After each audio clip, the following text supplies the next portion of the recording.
RBV Agro. As notícias de agricultura, pecuária e a vida no meio rural. RBV Agro. Olá, está no ar o RBV Agro, primeiro de 2023. Oi, Angélica. Oi, Murilo. Feliz ano novo e que seja um ano bem produtivo para o agro. Esse é o nosso desejo, com certeza. Muita prosperidade para o homem do campo, para os produtores no geral. Isso, para as famílias do meio rural que produzem um alimento que vai para nossa mesa e que ajudam a levar o nosso Brasil para frente. Exatamente, edição 135 do RBV Agro, que está só começando. Destaque do RBV Agro. Safra da maçã deve ser média em Santa Catarina. Janeiro já é mês de colheita das variedades mais precoces. Mudanças do clima ocasionam maior incidência da mosca da fruta nos pomares da região. Produtor de Tangará se destaca no cultivo de uva de mesa e parreirais com cobertura plástica. Prefeitura de Rio das Antas assume geradores antigranizo que deveriam ser custeados pelo governo do estado. Valdir Colato assume a Secretaria de Agricultura de Santa Catarina e fala sobre os objetivos à frente da pasta. Tem ainda o registro de 2 tamanduás aqui na região e uma reportagem que ensina como reaproveitar óleo de cozinha para produzir sabão. RBV Agro. Ex-deputado federal Valdir Colato assume a Secretaria de Agricultura do Estado de Santa Catarina e fala sobre os objetivos à frente da pasta. A reportagem é de Flávio Júnior, da Rede de Notícias Acaerte. O novo secretário de Agricultura de Santa Catarina, o ex-deputado federal Valdir Colato, já foi empossado pelo governador Jorginho Melo e iniciou os trabalhos. Colato, que é agricultor, técnico agropecuário e engenheiro agrônomo, destaca que vai colocar em prática os conhecimentos acumulados durante a carreira em diversos órgãos. Eu vim de uma família pobre, filho de pequenos agricultores, 14 irmãos, então conheço a lida da roça, conheço os problemas que o nosso agricultor enfrenta no dia a dia. Por isso vou me dedicar a ajudar o nosso agricultor, principalmente o pequeno, que precisa continuar com esse modelo de pequenas propriedades em Santa Catarina, produzindo alimentos, mas dando condição para que ele possa se desenvolver, ser um empreendedor, ter um sucessor na sua atividade, que hoje nós temos pouca gente na área rural, 16% em Santa Catarina, e essas pessoas são as responsáveis para alimentar, mais de 7 milhões de catarinenses, mais de 200 milhões de brasileiros e ainda exportar para mais de 100 países. Segundo ele, o foco é fornecer a infraestrutura adequada e necessária aos produtores rurais, como internet, energia elétrica de qualidade e abastecimento de água. Da mesma forma, atuar na regularização fundiária, já que são mais de 100 mil propriedades catarinenses que não possuem escritura. Quando nós tivermos a questão fundiária resolvida, mais ambiental, com certeza nós estamos inserindo esses agricultores no processo produtivo, na produtividade, na tecnologia, no acesso ao crédito e também buscando, através do cooperativismo e do associativismo, que esse agricultor se integre e que tenha viabilidade na sua produção e na sua venda dos produtos que ele tem lá, com condições de ele ter renda. E para isso nós queremos criar então um seguro renda, um seguro safra, que esse agricultor possa ter exatamente aquilo que ele precisa para sobreviver, ter renda para os seus filhos e possa então trabalhar nesse processo todo de ter continuidade na atividade. Valdir Colato ressalta que a intenção é que o produtor rural tenha as mesmas condições da vida e trabalho que teria no meio urbano. A Secretaria da Agricultura vai ser o animador desse processo, envolvendo todas as áreas que estão trabalhando no setor produtivo. Cooperativas, prefeituras, SIDASC, a EPAGRE, SEASA, todos os fornecedores de insumos que nós temos aqui em Santa Catarina e possamos então transferir esses benefícios para garantir ao agricultor que ele continue na atividade, que ele tenha renda, que ele seja reconhecido como o começo de tudo. É o fornecedor de alimentos e nós precisamos prestigiar esses homens que continuam a luta. De Florianópolis, da Rede de Notícias Acaerte, Flávio Júnior. Em nível federal, o senador Carlos Fávaro, do PSD do estado de Mato Grosso, assumiu nesta semana o cargo de ministro da Agricultura e Pecuária. Fávaro é senador desde 2020 e já foi presidente da Associação dos Produtores de Soja e Milho de Mato Grosso e vice-governador do estado. A safra da maçã deve ser média em Santa Catarina. Apesar do inverno bom para os pomares, a primavera chuvosa e fria interferiu na polinização e, consequentemente, na produtividade. Já o verão, com bastante sol e noites amenas, tem sido a condição ideal para a reta final de maturação das frutas. O diretor de Relações Institucionais da Associação Brasileira de Produtores de Maçã, Pierre Nicolas Pérez, fala a respeito da expectativa para a safra desse ano. Nós tivemos um inverno muito bom. O inverno passado também foi muito bom, o que deixou um repouso e uma formação de gema muito bom no pomar. A planta estava pronta para produzir. No entanto, tivemos uma primavera chuvosa e fria que atrapalhou a polinização, né? A abelha teve dificuldade para trabalhar e, consequentemente, tivemos menos flores polinizadas, né, visitadas pelas abelhas, e frutas que, no decorrer do crescimento inicial, por falta de polinização, acabar caindo. Agora, nesse início de verão, final de primavera, início de verão, estamos vendo um desenvolvimento bom da fruta, hein? O tempo está colaborando agora, temos dias de sol, noites fresquinhas, uma quantidade adequada de chuva, e a fruta está crescendo bem. A programação ou a previsão é de ter uma safra média, não será uma safra grande por conta da falha na polinização, uma safra média que deve ficar boa para atender ao mercado interno e também para atender os clientes de exportação. Por momento, a fruta está colorindo pouco a pouco devido às noites frias que nós temos. Isso é bom para o visual da fruta e a classificação. Nós teremos, muito provavelmente, na hora da colheita, frutas bem coloridas, o que vai facilitar a quantidade, a classificação e conseguirmos, assim, uma boa quantidade de KT1, que é a preferida do consumidor. Quanto ao calibre, é um pouco difícil de dizer como que vai ser o calibre, o tamanho da fruta, hein? Porque isso depende totalmente do clima até a colheita, hein? Nós precisamos de água, de sol, de condições adequadas para o crescimento dessa fruta, né? Principalmente nas 2-3 últimas semanas que antecedem a colheita. Por momento, estamos vendo que nós temos um pequeno atraso no desenvolvimento da fruta, mas isso foi devido às condições climáticas. O frio na primavera atrasou um pouco a florada e, consequentemente, nós teremos também um atraso na colheita. Normalmente, a colheita se inicia em torno do dia 20 de janeiro, pouco a pouco vai entrando forte na primeira semana de fevereiro. É provável que nós vamos iniciar a colheita nos últimos dias de janeiro, este ano. A confirmar mais tarde, porque isso também depende de condições climáticas. Se tivermos dias muito quentes, poderemos antecipar esta colheita devido ao forte calor e ao estresse que a planta vai sofrer em consequência disso. Mas, por o momento, é uma safra normal, na média, de qualidade boa até este momento. Estamos torcendo que São Pedro lá em cima nos ajude com um clima benéfico até o final. E a nossa reportagem conversou direto com o produtor também para saber a expectativa dele com relação à safra da maçã. Eduardo Scapinelli é de família tradicional na fruticultura. Na linha Rio Bugre, em Caçador, ele segue os passos do pai no cultivo da uva e nos últimos anos apostou na produção de maçã. Eu comecei a produzir maçã há mais ou menos uns 8 anos atrás, substituí por frutas de caroço que eu tinha até então, pêssego e ameixa, substituí por maçã pela questão também de mão de obra que está um pouco escassa e a maçã dá uma flexibilidade um pouco maior de colheita. Então tenho também produção de uva, essa eu continuo, tenho uma empresa onde produzo suco e a maçã tem o consumo para consumo in natura. A maçã eu consigo escalonar bem mais a produção, né?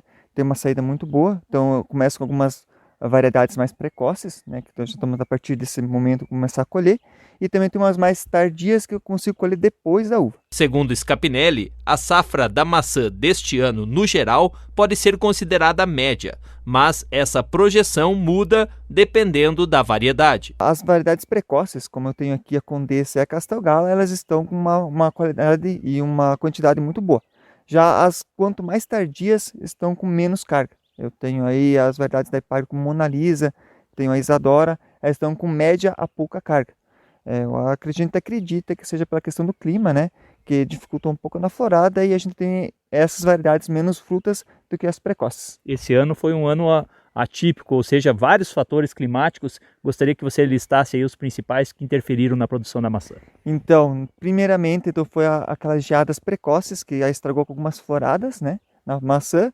Também depois da gente ter feito a quebra-dormência, que é um procedimento que a gente faz para que as plantas comecem a emergir, a brotar, elas tiveram um problema com frio depois disso. A planta entende que depois da quebra-dormência tem que ter calor, e não teve. Foi um problema sério, que teve bastante dias frios, chuvosos, com umidade, e daí dificultou também o trabalho da abelha, a polinização, e foi um dos motivos que causou essa pouca produção.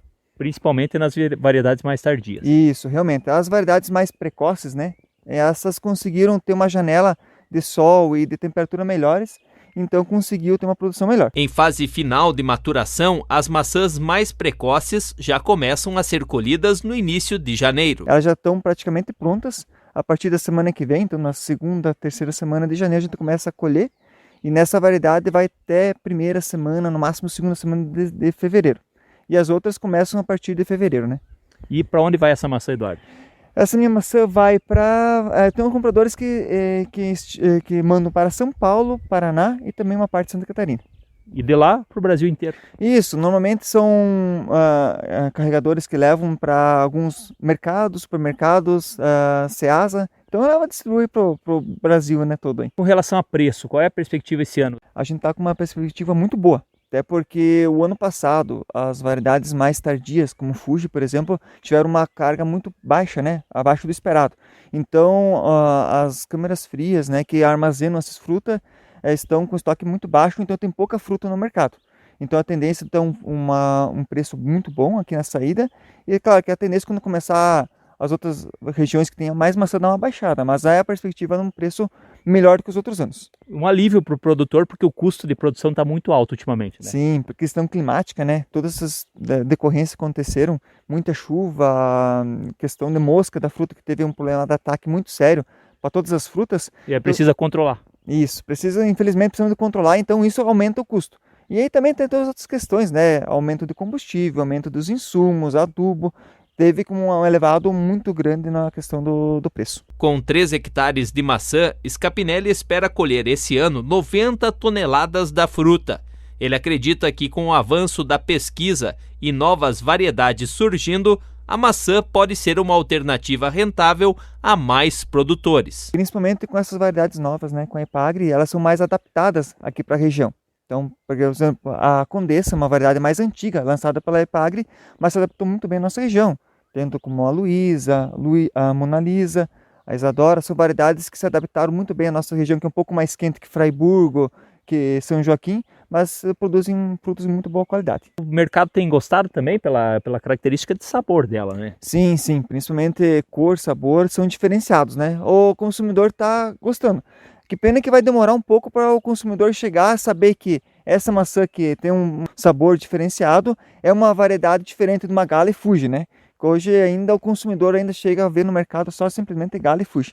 Mas eu acho que acredito que no passar dos anos o consumidor vai conseguir ver essas novas variedades e distinguir, né, sabor e qualidade de uma de outra. A Prefeitura de Rio das Antas assinou um contrato assumindo por 4 meses 7 geradores antigranizo, que deveriam ser custeados pelo Estado, mas que não estavam em operação. O contrato já está em vigor e os equipamentos já estão funcionando. Além desses 7 geradores, Rio das Antas possui outros 5 custeados pela Prefeitura de forma permanente e mais 4 particulares. Quem traz mais detalhes sobre o resultado de uma audiência pública que foi realizada após um temporal com granizo que ocasionou muitos prejuízos aos moradores de Rio das Antas é o prefeito João Carlos Munareto, o presidente da Câmara de Vereadores Luiz Antônio Bigarella e a primeira secretária do Legislativo Andréia Moresco. É o resultado da audiência pública que estivemos na semana passada. Juntamente com a população, juntamente com a Câmara de Vereadores, nós concordamos para que fosse sanado essa parte que estava com o vácuo aqui no município de Rio das Antas. Tínhamos 5 geradores pagos pela prefeitura, 4 particulares e 7 que era bancado pelo governo do estado, mas atualmente estava desassistido. Então, em concordância com os vereadores, com a gestão pública e com a comunidade, entramos que a prefeitura ia bancar por 4 meses o que estava sendo bancado pelo estado. Agora está sendo investido 312.545. Então, palavra dada, compromisso feito. O contrato foi assinado, está em vigor. O município assumiu os geradores que pertencem ao Estado, da responsabilidade do Estado, pelo período de 4 meses. Então, o município vai investir aí um valor de 312 mil. Também nós gostaríamos de falar para a população que teve suas casas atingidas. Estamos aguardando o posicionamento da Defesa Civil do Estado e nos comprometemos mais uma vez em estar fazendo de tudo para amenizar esses prejuízos. Um acidente com máquina agrícola nesta semana serve como alerta para os produtores rurais. Na quinta-feira, um homem de 33 anos ficou ferido após um tombamento de um trator em Macieira. O acidente aconteceu na linha Alto Santo Antônio, interior de Macieira. Quando os bombeiros de Salto Veloso chegaram, o homem encontrava-se ao lado do trator em uma ribanceira, já sendo atendido pela equipe de enfermagem do município. Ele estava consciente e relatando dores na região frontal da cabeça, dor na região lombar, membro inferior esquerdo e pelve. Segundo informações de populares que estavam no local, o trator teve uma pane mecânica, o que ocasionou o acidente. A vítima foi conduzida ao Hospital Maicé em Caçador por uma ambulância da Secretaria Municipal de Macieira. Lembrando que tem uma série de cuidados que devem ser tomados na condução de um trator, principalmente o cuidado com terrenos íngremes, onde a máquina pode vir a tombar. Vamos para o intervalo e na volta tem reportagem sobre a mosca da fruta, que esse ano está com incidência muito alta nos pomares da região. Tem ainda um produtor de uva comum e uva de mesa em Tangará que aposta nas vantagens do cultivo com parreiral com cobertura plástica. E você vai aprender também uma receita caseira para reaproveitar o óleo de cozinha e fazer sabão em barra. E o aparecimento também de 2 tamanduás aqui na região, um em Videira, um em Rio das Antas. Nós voltamos já já. RBV Agro. As notícias de agricultura, pecuária e a vida no meio rural. RBV Agro. Produtor rural, você deseja maior produtividade em sua lavoura, melhor qualidade e assistência técnica de agrônomos especializados nas mais diversas culturas durante todo o ciclo? Então venha fazer parte dessa parceria com a FBA, Força Brasil Agrícola. Entre em contato pelo WhatsApp 49 99177 6685 ou faça uma visita em Fraiburgo, no bairro São Sebastião, Avenida Videira. Cresça com a FBA. RBV Agro. As notícias de agricultura, pecuária e a vida no meio rural. RBV Agro. Estamos de volta e começamos esse bloco com o registro de um animal silvestre que apareceu em uma residência em Videira, um tamanduá mirim. Foi no bairro Santa Gema. O tamanduá entrou em uma garagem, ficou acuado, se escondeu atrás de algumas tábuas entre uma casa e outra e foi preciso chamar os bombeiros para fazer o resgate do animal da maneira correta e segura. Pois é, o tamanduá foi capturado, colocado em uma caixa de madeira e solto depois em uma floresta afastada da cidade. E o animal silvestre, ele às vezes aparece mesmo, na casa das pessoas, principalmente em bairros onde há área de mata mais preservada. Verdade, Angélica. Quem registrou tudo em vídeo foi o Júnior Guedes. Quem nos acompanha pela internet está vendo as imagens. Ele é vizinho do morador da casa onde apareceu o tamanduá. E o vídeo, claro, ganhou uma grande repercussão nas redes sociais. E sabe quem também recebeu a visita de um tamanduá dessa mesma espécie? Quem? O nosso colega Ramon Gabriel, que mora em Rio das Antas. Ele teve um pouco de trabalho com o bicho que entrou na garagem, subiu nas paredes, mas depois o próprio animal acabou saindo sozinho e tomando seu rumo em direção ao mato. O tamanduá mirim ou tamanduá de colete é uma espécie nativa da Mata Atlântica brasileira. Tem as patas com unhas bem compridas que ajudam na escalada. não tem nenhum dente na boca, mas possui um focinho comprido e um linguarão enorme que o ajuda a comer formigas, que é o seu alimento favorito.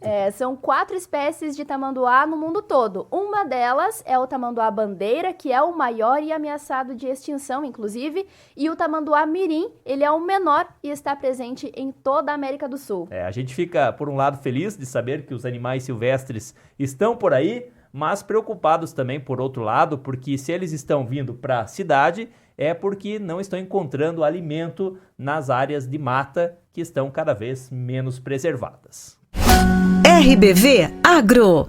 Voltamos a falar da produção de frutas aqui da região. Agora o assunto é o cultivo de uva comum e também a uva de mesa, com cobertura plástica nas parreiras. A Angelina Siqueira conversou com o produtor em Tangará. Vamos acompanhar. Olá, nós estamos aqui na propriedade do seu Marinho, que é um dos maiores produtores de uva de mesa aqui da região e de uva coberta. Seu Marinho, nós estávamos conversando, né, sobre a produção de uva coberta. Por que é vantajoso cobrir as uvas como o senhor fez aqui? A uva coberta teriam 3 fatores, né? Que seria a questão da sanidade, né?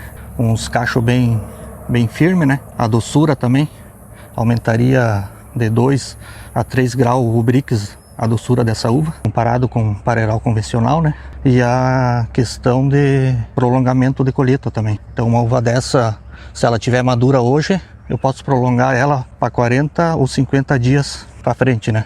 E questão de agrotóxico, né? Diminui de 80% a menos do que um parreiral convencional. E aqui na sua propriedade tem quantos hectares de uva?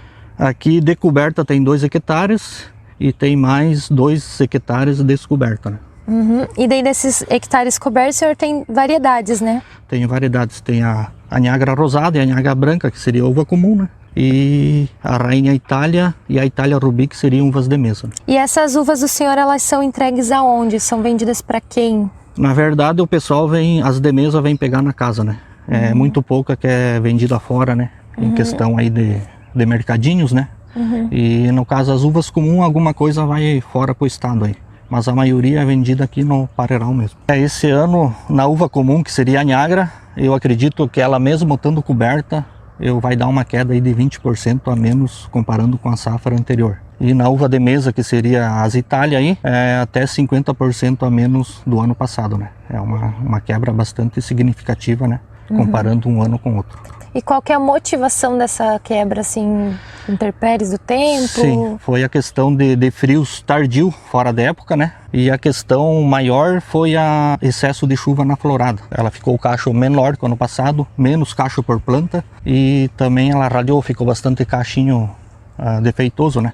O período melhor, que precisa de melhor tempo, seria o período da florada, né? E esse ano não correu balançado, né? E aqui o senhor tem sistema de irrigação? Tá? Tenho 2 sistemas de irrigação aqui, né? Que seria o micro aspersor, né? E no chão seria o gotejo, né? Hoje quem pensar em cobrir um parreiral tem que pensar já na irrigação, né? Não adianta eu cobrir se eu não tiver água para molhar. Disponível para ela, né? E essa questão da cobertura também protege com granizo e geada, né? Isso, protege. Até inclusive ano passado a gente pegou chuva de granizo no sítio, né? E a uva aqui, graças a Deus, não estragou, né? A questão de geada também defende bastante, de 2 a 3 graus, né? Só se for muito forte, né? É um custo alto, né? Mas ela se paga o custo-benefício, né? E aqui no sítio o senhor também trabalha com frutas de caroço, né? Sim. São quantos hectares de fruta de caroço? Aqui deve ter uns 15 hectares de frutas de caroço, né? Que seriam nectarina, o pêssego e a ameixa. Já está em fase de término de colheita? Estamos já no término da colheita, né? Resta só um pouquinho de pêssego para colher, um pouquinho de ameixa, né? E já encerrou a safra esse ano. No início do ano havia uma expectativa de uma super colheita de pêssegos nesse ano. O senhor constatou essa colheita maior do que o normal? Como foi? Acho que para mim aqui foi um pouco menor do ano passado, né? Por questões climáticas também, né? O frio mais que atingiu ela, né? Por o fruto ficar menor, né? Não rendeu tanto que não cresceu por causa do frio, né? Então faltou o sol para ela crescer, né? Mas ainda consegui colher um bom pouco de fruta aqui, sim. E qual que é a expectativa do senhor para a colheita da uva? Qual que é o mês que vai ser colhido? Já tem uma data de previsão, se o tempo colaborar? Sim, assim, aqui a minha uva, como eu podo ela bem tardia, essa coberta, né? Eu acredito que a Niágara aqui vai estar lá pro final de janeiro, né? Esse ano eu atrasei mais ela ainda, né? E as de mesa lá para metade de fevereiro, né? Que vai estar em fase de maturação. Agora elas estão verdinhas, já tem cachos bem definidos, Sim, né? tem cachos bem definidos, né? Alguma já está querendo amolecer, né? Mas isso aqui a gente não se preocupa, que isso aqui a gente prolonga, né? Mas a colheita mesmo seria da metade de janeiro em diante, começando pelas uvas comuns, né? Tem uma expectativa de quanto vai colher de tonelada, eu diria assim, por hectare aqui, olhando hoje a uva comum aí, umas 25 toneladas por hectare. Os outros anos anteriores a gente colheu até 30, 35, né? Então como esse ano teve esses fatores, vai dar um rendimento menor. Cerca de 5 a 10 toneladas a menos do que os outros anos. Isso aqui, vamos dizer, essa uva aqui, de 90% a 95% vai sair in natura. Não sai indústria isso aqui, né? Frio fora de época e tempo que oscilou entre estiagem e chuva acima do normal durante o ano passado. Condições que ocasionaram o aumento da mosca da fruta. O inseto prejudica os pomares de vários tipos de fruta e vem deixando produtores apreensivos, com perdas significativas. Wilson Antônio. No ano de 2022, o clima mudou em várias oportunidades, fator que pode ter gerado o aparecimento em maior número de um inseto conhecido como mosca da fruta. O agrônomo da Epagre de Videira, Alceu Assis, explica o que é a mosca da fruta e que ela não é novidade nos pomares. A mosca é um inseto, né, que ele sempre existiu e todo ano ele se encontra aí no nosso meio ambiente. Ele é um inseto prejudicial à fruticultura, principalmente comercial e mesmo as de fundo de quintal. Então, assim, o que eu diria, né? Esse ano, em função do clima, né, ter sido todo diferente, nós tivemos um período de frio, depois tivemos um julho que esquentou, aí voltou a ter frio novamente. A mosca, ela costuma ficar alojada nas frutas silvestres como araçá, guavirova, cereja nativa e tantas outras que tem na nossa mata ciliar e na mata normal aí do interior. E esse ano, em função desse frio e tal, deu menos esses frutos na mata nativa, a mosca acabou migrando para as laranjeiras, para os pêssegos, ameixas, nectarinas, onde causou um prejuízo considerável. Alceu informa ainda quais são as frutas preferidas deste inseto. Olha, a maçã, naturalmente, ela é um pouquinho mais dura, ela é atraída, mas nem tanto pela mosca, né? Lembrando sempre que quem tem o ovo opositor, quem vai depositar o ovo no fruto é a fêmea da mosca, né? Então, o que acontece? No pêssego, na nectarina, na própria laranja, na ameixa, que é uma polpa mais não tão dura, elas são preferidas. E realmente, nós não temos como quantificar as perdas, mas nas chamadas frutas de caroço, já houve perdas assim significativas pelo ataque de moscas. Se você ficou preocupado, o agrônomo diz como combater os incômodos insetos caso eles apareçam em seus pomares. Exatamente o que o produtor, e muitos deles já fazem, é o que nós chamamos de monitoramento, ou seja, ele instala no pomar uns frascos caça-mosca com um atrativo, né? E esse frasco atrai a mosca. Quando ele vê, ele visualizando isso a cada 2 dias, ele observa que tem mosca da fruta ali, está na hora dele aplicar um produto, né? E produto nós temos os melhores possíveis aí, né? Nas agropecuárias, cooperativas que comercializam esse produto. Se ele fizer a aplicação regularmente dentro da técnica e tal, ele não vai ter problemas. O que eu diria para você é que para esse momento isso já aconteceu, né? Agora o ano que vem nós temos que nos prepararmos. Qual a outra forma que pode ser pensando em fundo de quintal? Quem tem lá uns pés de laranja ou umas frutas no fim de quintal, pode fazer a captura através de frascos de garrafas PET, botando um atrativo também e evitando que as moscas daí ataquem lá seu laranjal, seu pêssego, assim por diante. China reduz compras de carne suína de Santa Catarina, mas novos mercados garantem aumento nas exportações e perspectivas positivas para 2023. Mesmo com a queda nas vendas ao principal importador do produto catarinense, embarques cresceram 3% em 2022. A abertura do comércio com o México deve impulsionar o setor neste ano. Cadu Reis. As exportações catarinenses de carne suína cresceram em 2022, apesar da redução dos embarques para a China, principal país comprador do produto do estado. Ao mesmo tempo em que as vendas para os chineses caíram 19%, o volume total de exportação subiu 3,1%, chegando a um total de 548 mil toneladas, que geraram receitas de 1 bilhão e 300 milhões de dólares. Os dados mais recentes levantados pela empresa de pesquisa agropecuária e extensão rural do estado são do fechamento de novembro e a comparação feita com o mesmo período do ano anterior. O analista do Centro de Socioeconomia e Planejamento Agrícola da EPAGRE, Alexandre Gil, ressalta que o aumento nos embarques para mercados alternativos garantiu a manutenção do crescimento nas exportações. Com a queda nas compras da China, que deve fechar o ano com uma queda entre 18% e 20%, quem ganhou destaque nesse cenário foram as Filipinas, que até 2 anos não figuravam sequer entre os 10 principais destinos da carne suína de Santa Catarina. Atualmente são o segundo principal comprador da carne suína catarinense e deve fechar o ano com cerca de 80 a 90 mil toneladas adquiridas aqui do estado. E tem outros países que também apresentaram crescimento, como é o caso do Japão. O Japão ampliou em cerca de 80% a compra de carne suína aqui do estado. Coreia do Sul também tem ampliado significativamente. Então, com todas essas variações, a expectativa é de que a gente feche o ano com números positivos. A redução nas vendas para a China se deu por conta da retomada de produção da suinocultura do país, que anteriormente havia sido impactada pela peste suína africana. Além dos mercados citados anteriormente, Santa Catarina tem um novo importante comprador. No último mês de novembro, o estado celebrou a abertura do comércio de carne suína para o México, o que deve impulsionar os embarques em 2023, como projeta o analista da EPAGRE, Alexandre Gil. Para 2023, o cenário deve ser ainda mais positivo no mercado externo, já que recentemente foi anunciada a abertura de 2 importantes mercados,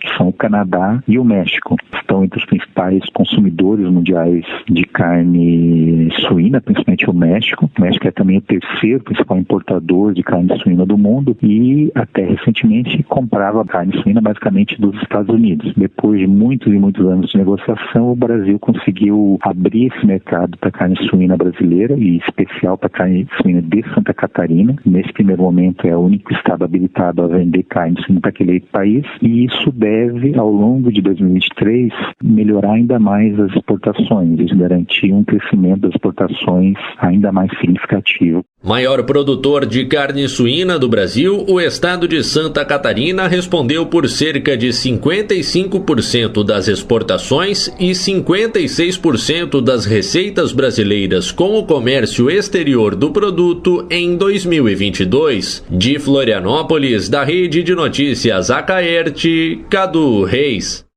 E para fechar o RBV Agro desta semana, saiba como reaproveitar o óleo de cozinha para fazer sabão. A nossa colega Gisele Baldissarelli produziu uma receita de sabão frio sem álcool e com bicarbonato de sódio. É simples, barato e ambientalmente correto. Olá pessoal, hoje estou aqui na minha casa e quero compartilhar com vocês uma receita de sabão caseiro. Um sabão sem álcool e que você pode utilizar os restos de óleo, de gordura da sua cozinha, da sua residência.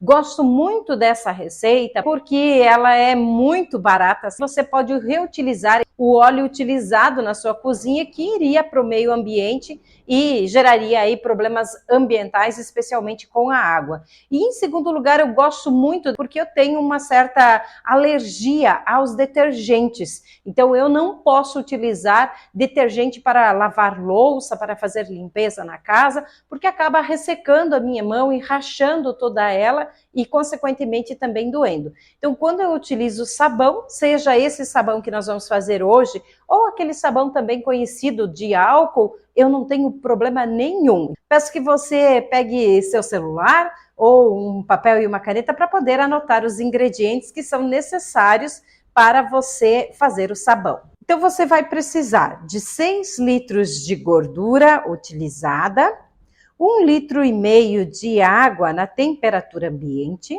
1,5 litro de água gelada, 1 quilo de soda, um detergente neutro, indiferente à marca, aquela que você preferir, 200 gramas de bicarbonato de sódio, um vasilhame para você poder misturar todos esses ingredientes e outro para despejar o líquido depois de pronto. Anote então o passo a passo da produção do sabão. Em um recipiente de plástico, você deve despejar a soda. Lembrando que é 1 quilo de soda, a marca também é de sua preferência. Lembro também que é importante você utilizar um cabo de uma vassoura, um pedaço de pau, enfim, algum utensílio para mexer a soda. Você não deve tocar o produto com as suas mãos.